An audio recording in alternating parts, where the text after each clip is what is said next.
Kompas Petang kembali bersama saya Cindy Permadi. Saudara Komisi Pemberantasan Korupsi memastikan akan memanggil seluruh pihak yang keterangannya diperlukan dalam penyidikan kasus dugaan korupsi proyek pembangunan jalan di Dinas PUPR serta di Satuan Kerja Pembangunan Jalan Nasional wilayah Sumut.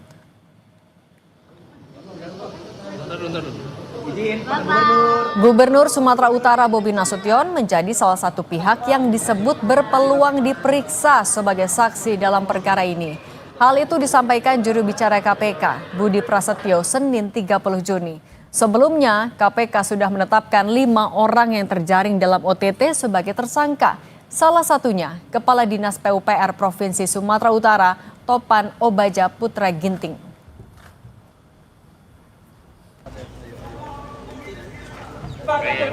Ada pihak-pihak yang akan dipanggil lagi, misalkan Gubernur Sumut misalkan, Mas?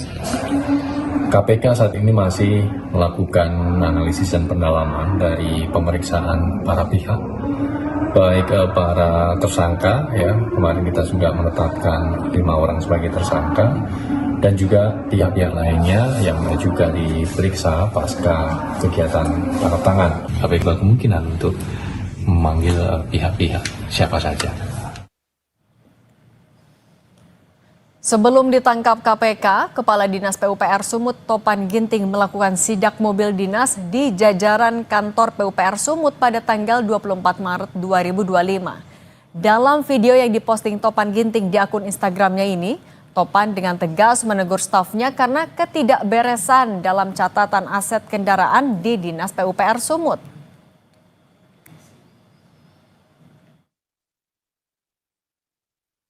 Boleh saya cek kan? Saya pikir nggak boleh saya cek. Berarti cuma 1911. Jangan kayak gitu. Di perencanaan cuma satu mobil nggak? Jangan ngokok lihat. Karena ada double cabin saya tahu dipakai di perencanaan. Jadi mana dan catatannya? Nah gimana sih? Aku aja kalian ini. Sebelum saya apel saya udah tahu dulu. Ini ada di mobil di perencanaan ini Hilux ini. Kenapa nggak catat? Mau main-main? Betul nggak Bapak pakai ini? Kalian ini gimana sih? Kalian ini main apa ya? Munyi-munyiin aset ya? Tapi ini Bapak ini yang pakai ini. Berapa tahun Bapak pakai ini? Udah setahun pakai ini belum dicatat? Iya. Bapak, pernah nggak sih jadi kemudian kalau ganti aja lah?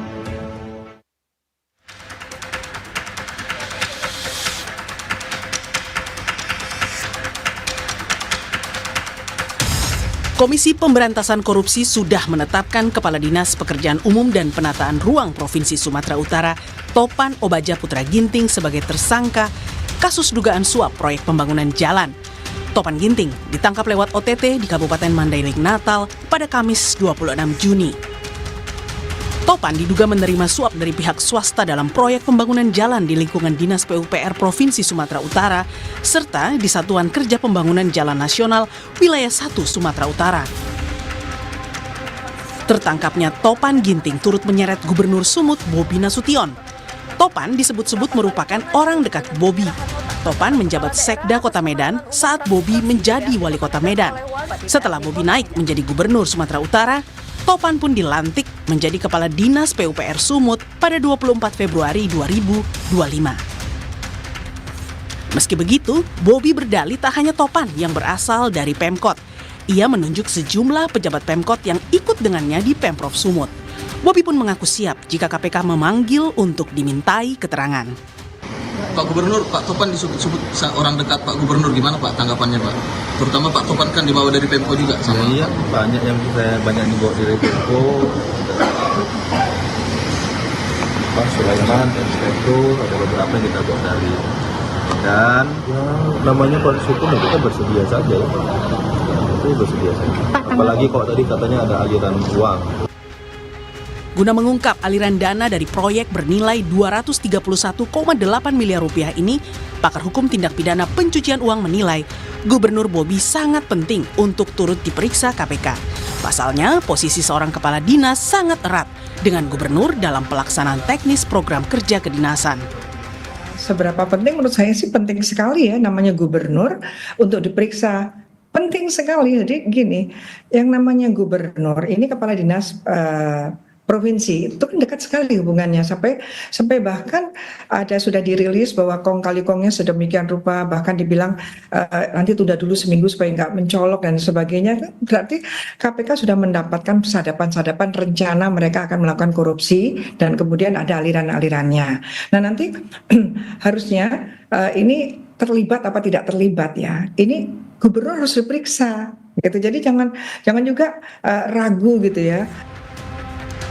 Pasca penangkapan Kadis PUPR Sumut, sejumlah papan bunga terpasang di Jalan Karya Wisata Medan sebagai ungkapan dukungan kepada KPK karena telah menangkap Topan Obaja Putra Ginting. Tim Liputan Kompas TV.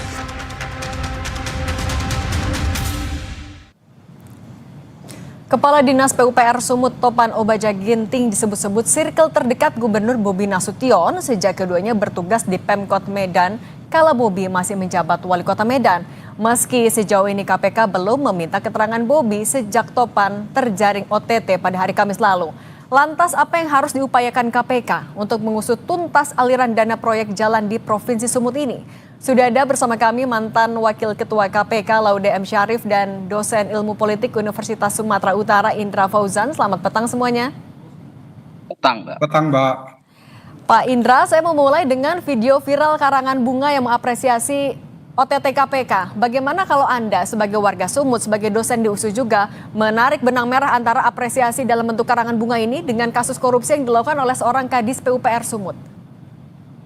Ya, kalau dilihat ya mungkin ada bentuk apresiasi terhadap KPK, ada juga bentuk pemberian semangat, dorongan untuk penyelesaian kasus ini. Jadi persoalannya adalah bahwa selama ini kan proses dari proses dari pengusutan yang dianggap sebagai kasus-kasus besar itu mungkin tidak bisa terrealisasi. Tapi gambaran dari karangan bunga ini menunjukkan bahwa masyarakat mungkin ya secara khusus melihat bahwa kasus ini harusnya diselesaikan ya secara tuntas ya, tidak hanya sekedar berhenti pada kasus-kasus tertentu.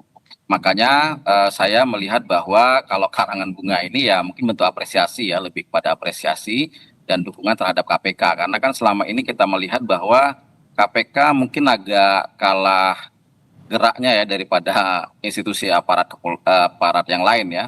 Cenderung agak menurun kinerjanya terutama terkait dengan kasus-kasus besar. Makanya mungkin ada dukungan-dukungan dari elemen-elemen masyarakat untuk penyelesaian kasus ini. Jadi kita melihat ya sebagai sebuah dukungan ya terhadap penyelesaian kasus ini. Termasuk kalau Anda melihat urgensi untuk periksa sesegera mungkin? Kalau persoalan diperiksa sesegera mungkin atau tidak, saya tidak begitu memahami proses ya. Tapi kalau bagi saya melihat dari perspektif politik ya, bahwa persoalan penyelesaian masalah ini kan tidak bisa berdasarkan asumsi-asumsi belaka gitu ya, bahwa misalnya ini adalah dananya seperti ini. Makanya KPK pasti punya data-data ya, punya fakta-fakta. Kemudian juga mungkin sudah melakukan proses-proses penyadapan sehingga itu bisa dinaikkan menjadi bukti. Nah, kalau misalnya itu diselesaikan, saya rasa baik ya, bagus sekali bagi pemerintahan Kota Sumut ya, pemerintahan Provinsi Sumatera Utara. Karena apa? Untuk membersihkan nama mereka juga biar tidak terkait-kait ya. Jadi sehingga kalau ditarik-tarik kan capek juga secara psikologis di pemerintahan provinsi ya, seolah-olah pemerintahan ini korupsi dan lain sebagainya. Alangkah lebih baiknya kalau memang ini menjadi sebuah momentum untuk pemerintah provinsi untuk menyatakan bahwa mereka tidak terkait dengan kasus-kasus tertentu. Nah, untuk membuktikan itu Pak Laude, konteksnya Pak Topan baru menjabat selama 4 bulan jadi Kadis PUPR. Nah, apakah kalau dalam kasus korupsi di tingkat kepala dinas, bagaimana untuk mencari aliran dananya? Apakah memang berhenti di kepala dinas saja atau bagaimana cara KPK mengendus ada atau tidaknya pihak-pihak lain? Ya, terima kasih Mbak. Biasanya kalau khususnya karena ini adalah kasus yang melibatkan tangkap tangan, ini ada beberapa hal. Nomor satu bahwa biasanya KPK itu melakukan sebelum tangkap tangan ada namanya penyelidikan tertutup. Pada saat penyelidikan tertutup itu bisa pengamatan, bisa penyadapan dan seterusnya, biasanya disitulah didapatkan informasi-informasi awal. Dan untuk pada saat operasi dilaksanakan itu, biasanya mereka sudah mendapatkan informasi yang matang dari para informan dan hasil dari penyelidikan tertutup tadi. Mengenai keterkaitan pihak-pihak lain, itu biasanya didapatkan dari dari 3 hal. Nomor 1 adalah keterangan orang-orang dari awal atau yang terlibat. Yang kedua adalah keterangan dari para saksi yang telah ditetapkan menjadi tersangka. Dan yang ketiga biasanya adalah dari aliran dana, Ketika yang kategori kategori yang pertama itu dari hasil penyelidikan dan pengamatan itu biasanya termasuk rekaman suara biasanya. Jadi biasanya kalau di KPK itu kalau orang-orang yang terlibat atau orang yang mau dipanggil, misalnya saya ingin panggil Pak Indra, maka sebelum saya panggil Pak Indra, maka saya menyiapkan dulu bukti-bukti tentang keterlibatan Pak Indra. Saya dapat dari mana itu? Dari banyak tempat yang kemungkinannya mengetahui tentang Pak Indra. Karena kalau tiba-tiba kalau dipanggil tidak ada informasi tentang itu. Jadi mungkin saja KPK sedang dalam proses itu. Oke, mengumpulkan bukti dulu untuk melakukan langkah selanjutnya. Pak Indra, tapi kalau Anda bisa bantu gambarkan kepada kami juga sebagai warga Sumatera Utara dan dosen ilmu politik di USU, bagaimana Anda melihat kedekatan antara Topan dan juga Bobi Nasution di sana? Ya, kalau kita melihat rekam jejak saja ya, Mbak. Kalau sebagai warga Sumut ya, saya melihat prosesnya adalah karir politik, karir birokrat ya Pak Topan ini kan cukup melesat ya pada masa atau era Pak Bobi Nasution ya. Beliau dari camat di Tuntungan kalau tidak salah, kemudian naik ya melalui proses proses administratif yang jelas ya, terbuka. Kemudian menjadi kepala dinas PUPR di Kota Medan, dan ketika momen-momen pilkada beliau menggantikan sementara ya PLT Sekda Pak Widya ya. Jadi itu karir beliau cukup bagus saya rasa ya, melihat dari track record karirnya. Kemudian itu tadi juga kita sudah sama-sama lihat bahwa ketika Pak Bobi Nasution naik ke provinsi, ada 3 orang kalau tidak salah waktu itu diangkat dibawa langsung dari Kota Medan ya. Tentunya ini menjadi pertanyaan-pertanyaan juga kan gitu. Dan walaupun Pak Bobi kemudian menyatakan tidak begitu dekat dengan Pak Topan, nah proses kedekatan itu kan tidak tahu ya seperti apa persepsi dekat ini. Apakah persepsi kedekatan secara institusi, persepsi kedekatan secara kinerja, atau mungkin secara kepribadian, kan kita perlu melihat lebih dalam.